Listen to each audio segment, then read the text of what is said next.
नमस्कार मंडळी, आज आपण बुलढाणा जिल्ह्यातील शेगाव येथील श्री गजानन महाराज मंदिराला भेट देणार आहोत। शेगाव रेल्वे स्टेशनला उतरल्यानंतर रेल्वे स्टेशनच्या बाहेरील बाजूसच शेगाव गजानन महाराज मंदिर ट्रस्टतर्फे मंदिरात जाण्यासाठी मोफत बसची 24 तास व्यवस्था केली आहे। शेगाव इथे समोर डॉक्टर बाबासाहेब आंबेडकर यांचा पूर्णाकृती पुतळा आहे आणि इथे आपल्या शेगाव मंदिर देवस्थानची वाहनतळ आहे। श्री गजानन महाराज संस्थान Shegaon public trust register number A250 Buldhana द्वारा सेवार्थ। आता वाहनतळ मी अनेक मंदिर देवस्थानमध्ये गेलेलो आहे, तिथे पार्किंगमध्ये वेगवेगळी व्यवस्था असते, पण इथल्या पार्किंगची एक वेगळीच व्यवस्था आहे, ती आज मी तुम्हाला दाखवणार आहे। मध्ये इथं डिजिटल बोर्डावरती लावलेलं आहे की आतमध्ये कॅपॅसिटी आणि अवेलेबल बाईकची कॅपॅसिटी 790 आहे, आतमध्ये 601 आहेत, म्हणजे जवळजवळ 789 अजून लागू शकतात। कारची कॅपॅसिटी 740 आहे, आता 497 बाईकची कॅपॅसिटी 790 आहे, 601 लागू शकतात, अजून जागा आहे।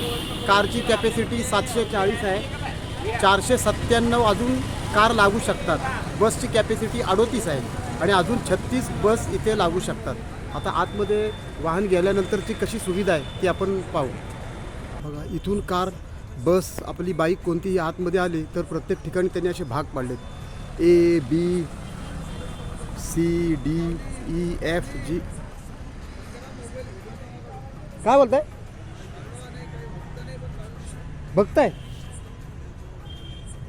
आणि नाही काय झालं, हा करतो आणि इथं प्रत्येक ठिकाणी गाडीची पार्किंगची व्यवस्था आहे, अतिशय सुंदर अशी व्यवस्था आहे।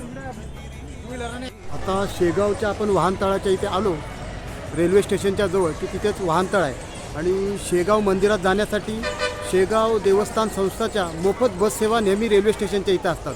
त्या आपल्याला आपल्या भक्त निवासपर्यंत सोडतात आणि त्याचं कोणतंही शुल्क नाही।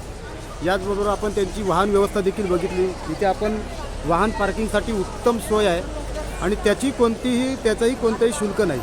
आणि याचबरोबर आलेल्या भक्तांना राहण्यासाठी इथे 3 प्रकारचे भक्त निवास आहेत, त्यातील हे एक भक्त निवास आहेत। इथे डॉर्मेंटरी रूम्स आहेत, भरपूर आहेत, एकूण जवळजवळ असं म्हटलं जातं की 3000पेक्षाही जास्त रूम्स आहेत। त्याचबरोबर विसावा एक भक्त निवास आहे आणि आनंद सागर देखील एक भक्त निवास आहे, ज्याच्यामध्ये नाममात्र शुल्क घेऊन आलेल्या भाविकांसाठी रूम उपलब्ध करून दिली जाते। आता आम्ही जिथे विसावा या ठिकाणी राहिलेलो आहे, तिथे अवघं एका रूमचं प्रत्येक माणसी 100 रुपये भाडे आहे दिवसाचे।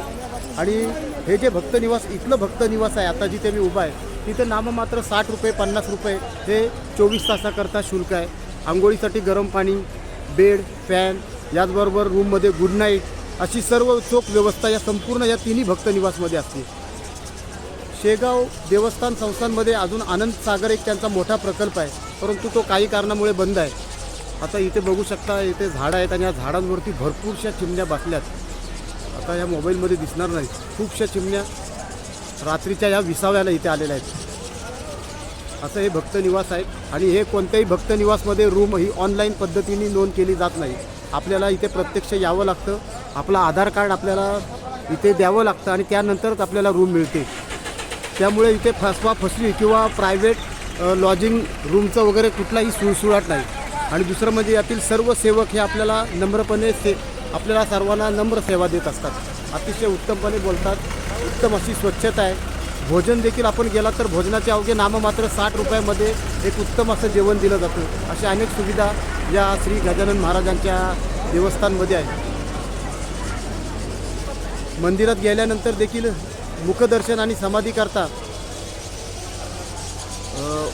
आपल्याला नक्की किती वेळ लागणार आहे त्या रांगेंचा आपल्याला वेळ देखील कळतो आणि अतिशय कोणतीही घाई गडबड न करता त्यांच्या वेळेप्रमाणे आपल्याला दर्शन होतं।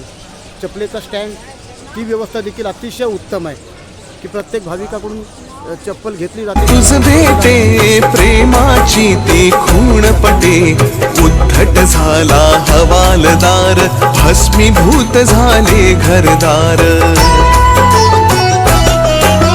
देहांताच्या नंतरही किती जणानुभव येई, पडत्या मजुरा झेलियले, बघते जन आश्चर्य भले, अंगावरती खांब पडे स्त्रीवांचे आश्चर्य घडे गजाननाच्या अद्भुत लीला अनुभव येती आज मितीला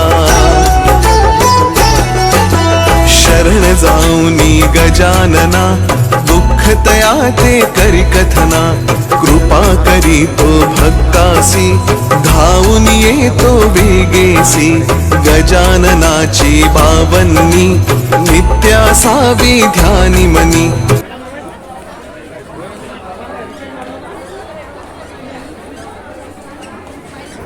अतिशय शिस्तबद्धतेपणे सर्वजण पादत्राणे काढून देत आहेत आणि इथून सर्व सेवार्थी अतिशय नम्रपणे पादत्राणाची अतिशय शिस्तीमध्ये पादत्राणे ठेवत आहेत.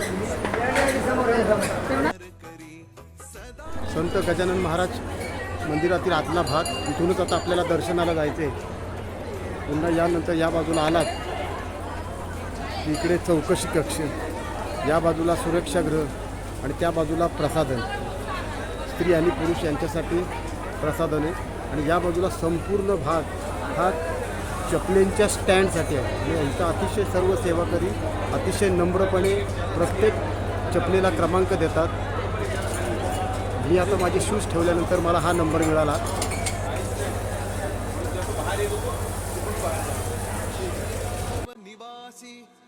संत गजानन महाराज मंदिर शेगाव येथे पादत्राणे ठेवण्याची सिस्टीम अतिशय उत्तम अशी आहे. सर्व माऊली अतिशय नम्रपणे सेवा करत असतात. अतिशय व्यवस्थितपणे प्रत्येक पादत्राणांना क्रमांक दिलेले आहेत. पादत्राणे व्यवस्थित ठेवली जातात आणि याचं कोणतंही शुल्क आकारण्यात येत नाही.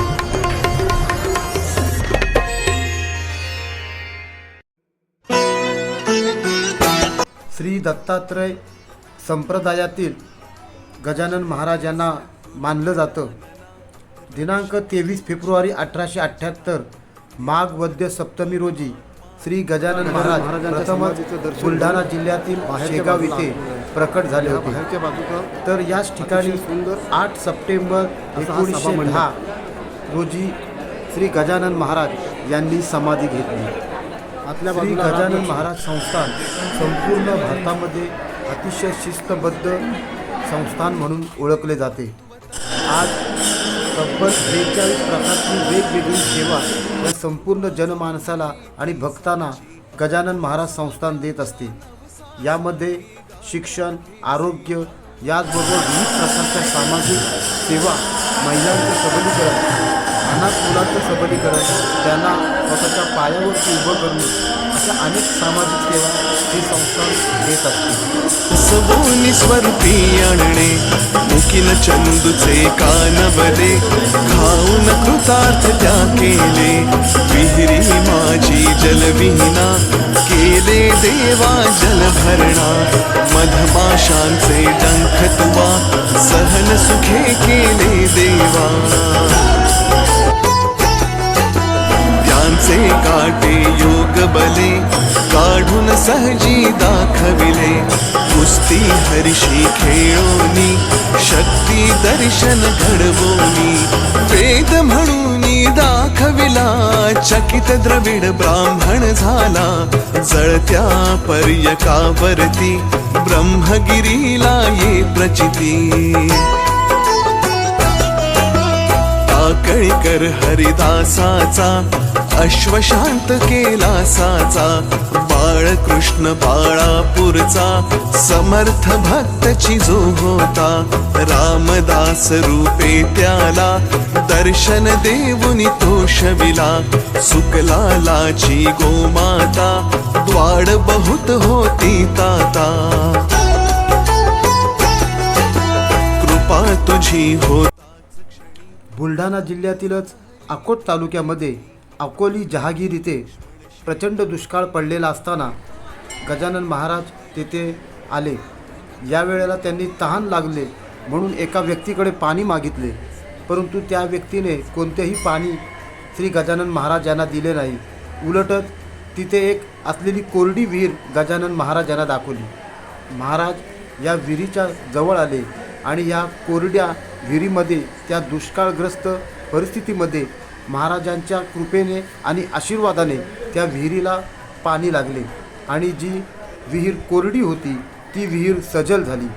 आजही ती विहीर गजानन महाराज यांच्या कृपेछायेची जाणीव